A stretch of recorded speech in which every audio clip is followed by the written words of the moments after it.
आपण पाहत आहात नाशिक खबर न्यूज, जनतेचे हक्काचे व्यासपीठ। तपोवन परिसरात मोठ्या प्रमाणात वृक्षतोड, हायकोर्टाच्या आदेशाला धाब्यावर बसवले। नाशिकच्या तपोवन परिसरात मोठ्या प्रमाणात वृक्षतोड झाल्याची धक्कादायक बाब समोर आली आहे।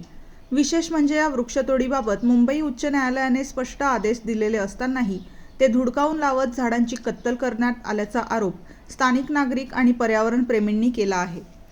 तपोवन परिसरात सुरू असलेल्या विकास कामांच्या नावाखाली अनेक जुनी व मोठी झाडे तोडण्यात आली। या घटनेमुळे परिसरातील नागरिकांमध्ये तीव्र नाराजी व्यक्त होत आहे। पर्यावरणाचे संतुलन राखण्यासाठी झाडे अत्यंत महत्त्वाची असताना अशा प्रकारे वृक्षतोड करणे चिंताजनक असल्याचे मत नागरिकांनी व्यक्त केले आहे। दरम्यान या प्रकरणाची चौकशी करून जबाबदार अधिकाऱ्यांवर कारवाई करावी, तसेच पुढील वृक्षतोड तात्काळ थांबवावी अशी मागणी पर्यावरणप्रेमी आणि सामाजिक कार्यकर्त्यांनी केली आहे। या संपूर्ण प्रकरणामुळे तपोवन परिसरातील पर्यावरणाचा प्रश्न पुन्हा एकदा ऐरणीवर आला असून प्रशासन याबाबत नेमकी काय भूमिका घेणार याकडे सर्वांचे लक्ष लागले आहे।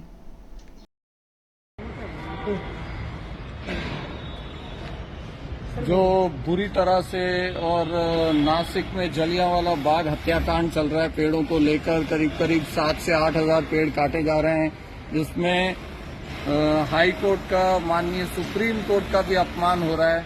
उसको रोकने के लिए हम लोग एनजीटी में हमने एक पिटीशन फाइल की है और ये पिटीशन आज हम यहाँ पर इन्वर्ट करने आए हैं राजीव गांधी भवन में।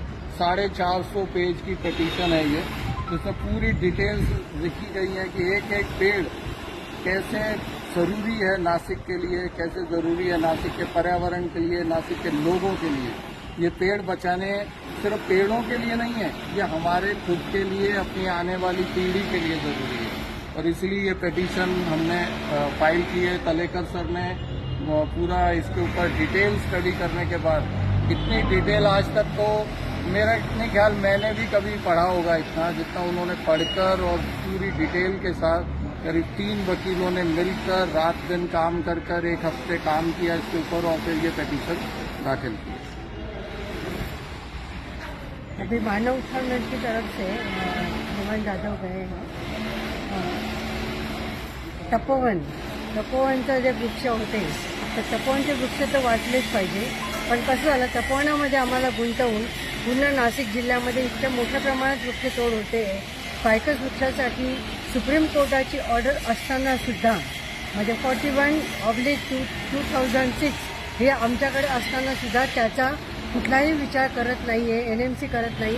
आम्ही खूप सगळ्या रिक्वेस्ट केल्या, आम्ही खूप सगळ्या भेटी घेतल्या, पण त्यावर काहीच तोडगा निघत नाही आहे। शेवटी अखेरीस आम्ही NGTमध्ये गेलेलो आहोत, आम्ही पिटिशन दाखल केलेले आहे आणि आम्हाला आशा आहे का ह्यानंतर तरी ते म्हणजे काहीतरी त्यांच्यामध्ये फरक पडेल आणि ही जी अतिशय भयानक क्रूरपणे चाललेली वृक्ष हत्या ही थांबवली जाईल। पुरातन वृक्ष, फायकस वृक्ष, इतर सगळे वृक्ष म्हणजे पूर्ण नाशिक हे वृक्षविहीन करण्याचा हा जो बेत आहे, तो बेत आम्ही संकल्पात कधीच आम्ही पूर्ण होऊ देणार नाही। त्यासाठी मानव उत्थान मंच आणि नाशिकचे पर्यावरणप्रेमी सगळे सज्ज झालेले आहेत। धन्यवाद। ये आज हम लोग इन्वर्ट करने जा रहे हैं नगर पालिका में। मनीषा खत्री मैम को हम लोग ये देंगे और एक कॉपी हमने कलेक्टर सर को इन्वर्ट की है। ऐसे 12 रेस्पोंडेंट्स हैं, जिसमें सभी डिविजनल्स हेड और कलेक्टर साहब, MPCB, सभी को ये कॉपी इन्वर्ट की जा रही है। उसके बाद एक भी पेड़ को हाथ लगाना पूरी तरह से इलीगल हो गया। धन्यवाद।